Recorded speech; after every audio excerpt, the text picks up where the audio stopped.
What's up, guys? Welcome back to the channel and welcome to our 2020 Porsche Panamera 4. It's been a little while since I made a video on this car. I think I made the last one back in January or so for the 1-year anniversary of ownership of this car.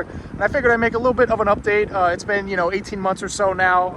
And if you guys are unfamiliar, we actually purchased this car as a CPO Panamera from Porsche up in Owings Mills, Maryland, outside of Baltimore. And we're trying to decide what to do with the extended warranty. So if you guys have any suggestions, please let us know down in the comments below. But like I said, I just wanted to give an update video on this car, take it for a little drive. But for those who are new to the channel, this is a 2020 Porsche Panamera 4. Like I said, it is the 971 body style, as Porsche enthusiasts like to refer their cars as. It's finished in the standard kind of black exterior color here, but it is optioned with the 20-inch Panamera turbo wheels. We added these colored center crests right there that look pretty good. This one also has, I believe, the standard brakes, so those are the 6-piston front calipers, but when we get on the road, I'll talk to you guys. Those are more than adequate.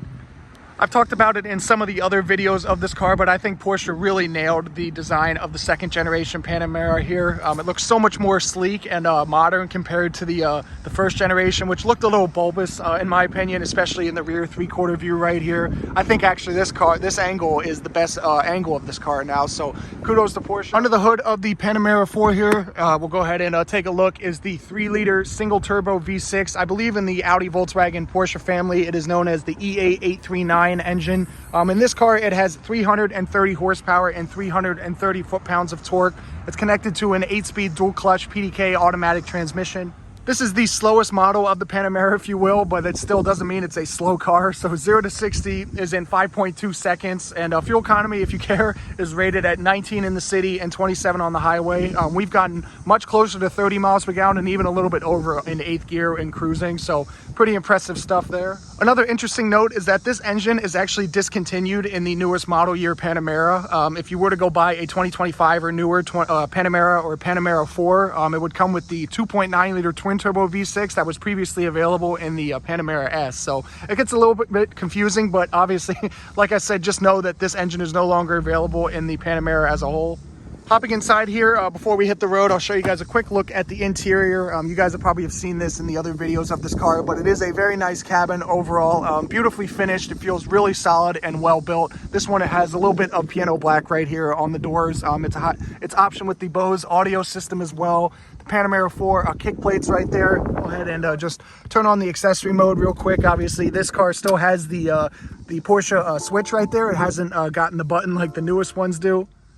One of the things we're not so much of a fan of during the ownership of this car is this sort of piano black plastic area right here. As you can already tell, it's covered in dust and fingerprints, and we wipe this thing down pretty much every day, and it really doesn't matter. It just gets trapped with all those different dirt and contaminants and stuff like that. And the other thing is that these buttons, while they do have a little bit of haptic feedback, you can probably hear, they're not actually buttons, obviously, so you're kind of just pressing on this general area. So it's not the most reassuring feedback, and I really just prefer the previous generation Panamera with the center console buttons that ran up and down like this.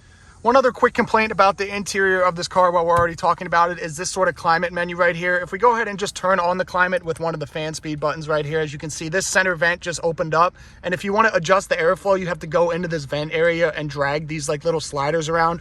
I don't know why they didn't just add like a little physical toggle switch right here.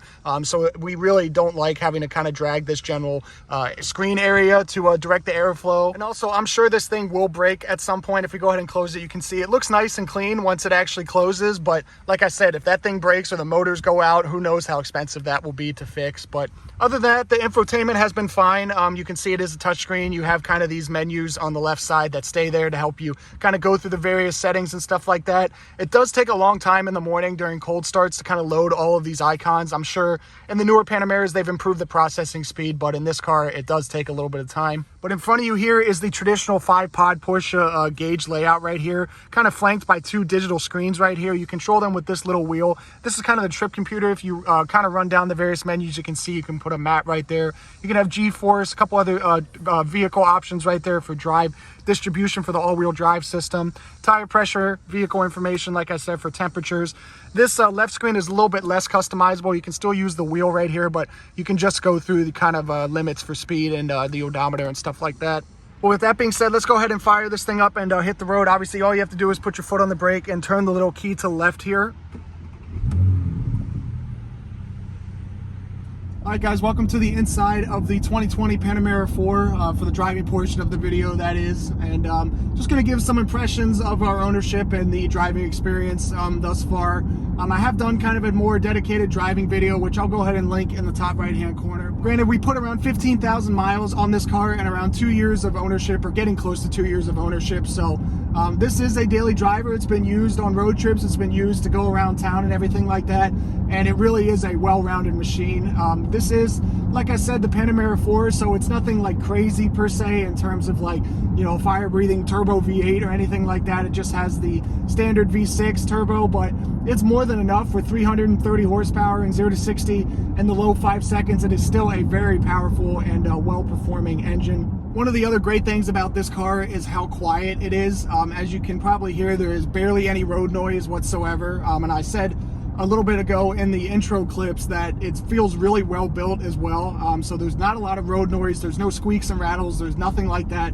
It feels like a really high quality product. And granted, the Panamera is an expensive car. I'm not going to sit here and say that it's cheap by any means. And you do expect that level of build quality with a car that expensive. But nonetheless, it is a very, you know, positive and reassuring attribute there.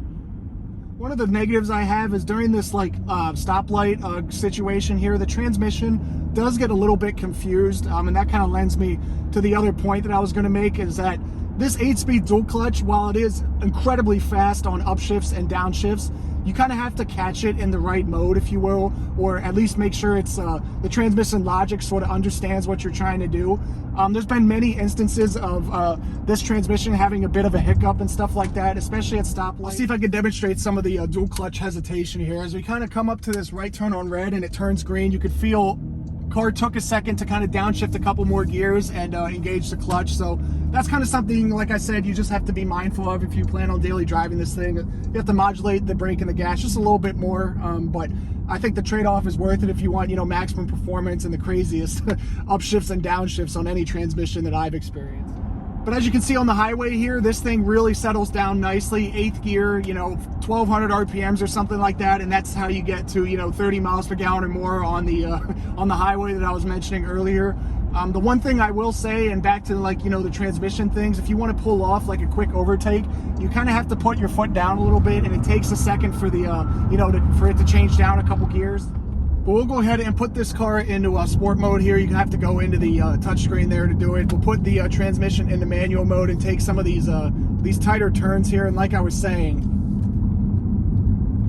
just no body roll whatsoever. You're not getting anywhere close to the limits of this car on the street or anything like that. But the brakes, you know, have really nice feel, a really nice grab at the top of the pedal.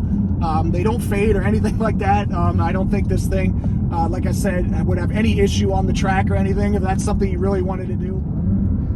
As you guys can probably also hear, there's not much like engine noise or anything like that. You really have to rev this thing out to get some engine noise. It's not the most inspiring engine of all time. I had kind of a similar complaint when it was in my S4. But as we take some of these turns, we'll hit some downshifts. You can see just cornering really flat and stable.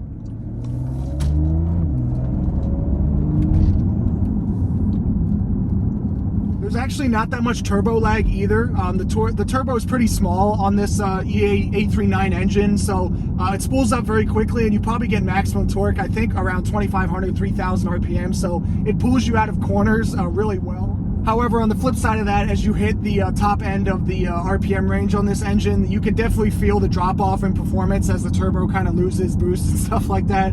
So I think they definitely prioritized having low-end torque, which is definitely the most applicable scenario for the majority of people, so I think they made the right decision there. But overall, guys, this car has been great and reliable. We've really enjoyed our ownership of this car so far. Granted, it's not a very old car, you know, and I wouldn't expect with 50,000 miles too much to have gone wrong with it, but we are happy that we bought this thing certified pre-owned and we have that warranty.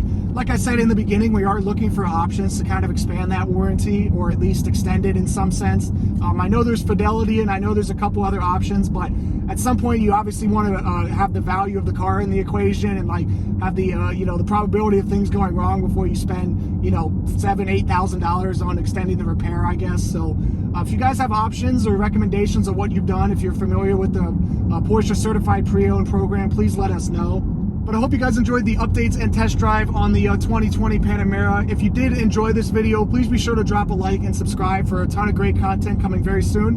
And I'll catch you in the next one.